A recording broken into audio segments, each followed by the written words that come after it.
when I was a kid, I went to RA camp. Who in here knows what RAs is? That's a bunch of old Baptist people right there. That's what I'm talking about. RA camp was Royal Ambassadors, and you would go to RA camp. It was all boys, by the way. It was kind of boring. It was like, but it's all boys.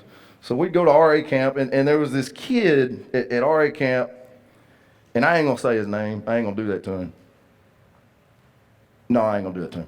But he one time, you've seen this in like the movies where you open a door and a bucket of water falls on your head. Yeah, that happened to me. Okay. Now I was just a little squirt at that time. I wasn't a grown man, like I am now. And it hurt my feelings and it made me cry. And I remember the counselor coming to me and he got us together and he was saying, listen, you got to forgive him. And he said, you apologize. He apologized. He said, now, Micah, do you forgive him? And I said, yeah, I forgive him. But here's the thing. Again, I can do a poker face even back then. The whole time he was talking, all I'm thinking about, what am I fixing to do to this dude? Like, what's going to happen to him tonight when he goes to sleep? Okay. Here's the thing.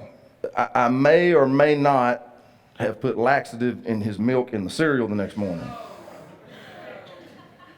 But that's not how you do it, guys. That's not true forgiveness. Don't do that to people. Like, come on. Our first thought should be, literally, is my heart has to change here. Because when somebody's asking you for forgiveness, if that's going on in your heart, honestly, you shouldn't forgive them yet. You need to tell them, I'm struggling with this right now. I need some time. Let me go pray on this. Give me some time. I'll come back. I'll forgive you, but right now is not the right time. Don't give a half-hearted forgiveness. Don't do that.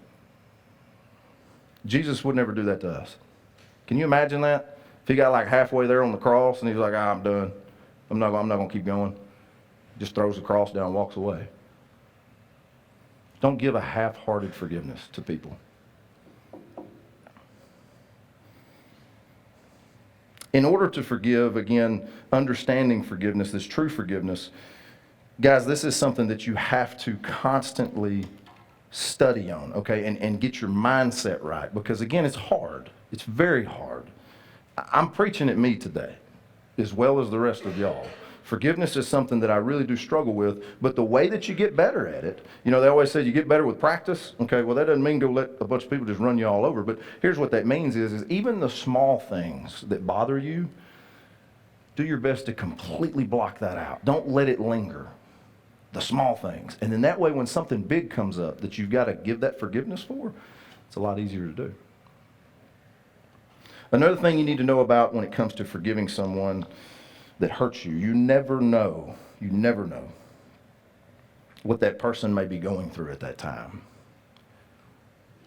Most of the time when people lash out, it's not even at you. They're dealing with something else in their life. A while back, it's been a while, I had an individual from another church that did not like the way that I preached and that our church did how we do church.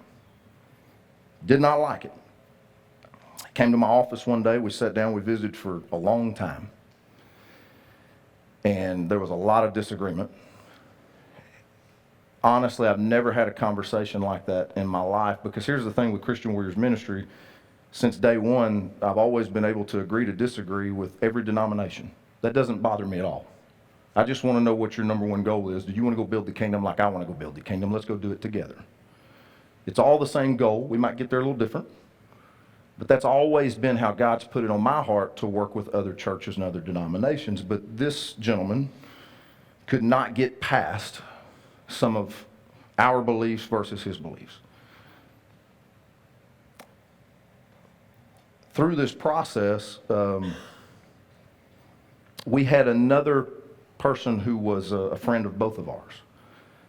And probably a month goes by, and I run into that guy. And we get to talking.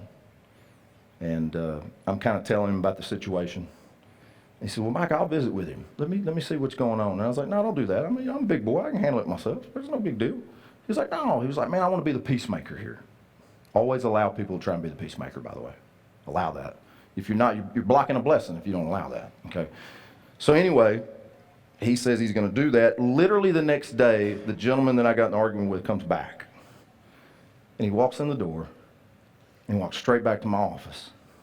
And he walks in my office, and he looks me right in the eye, and he says, "I am so sorry.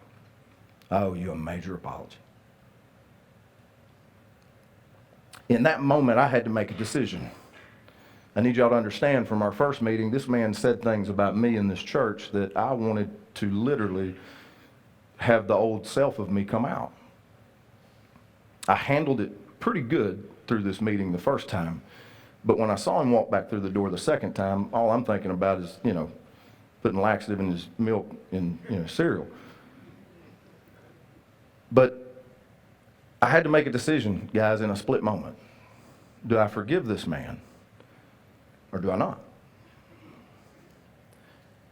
As mad as I was, and I'm going to tell you, I was mad, God immediately put on my heart, you have to forgive this guy. And I remember I'm praying while this man's talking. In my head, I'm talking to God, right? And I'm like, "God, I can't do it." He's like, "You got to." "I can't do it." "You got to." I did. I was obedient. I forgave him, hugged his neck, and he walked out. Almost a year goes by. I run into our friend, our acquaintance that we had together. And he said, "Man, you remember when this situation came up?" I said, "Yeah." He said, "I want to talk to you about that." He said, "The day before he walked in your office, he found out that his wife was having an affair." He said, "A month later, when he came back into your office, he'd been talking about suicide." If I don't forgive that man, if I'm rude and if I'm angry with this man, he never sees the love of God that I showed him that day in that office.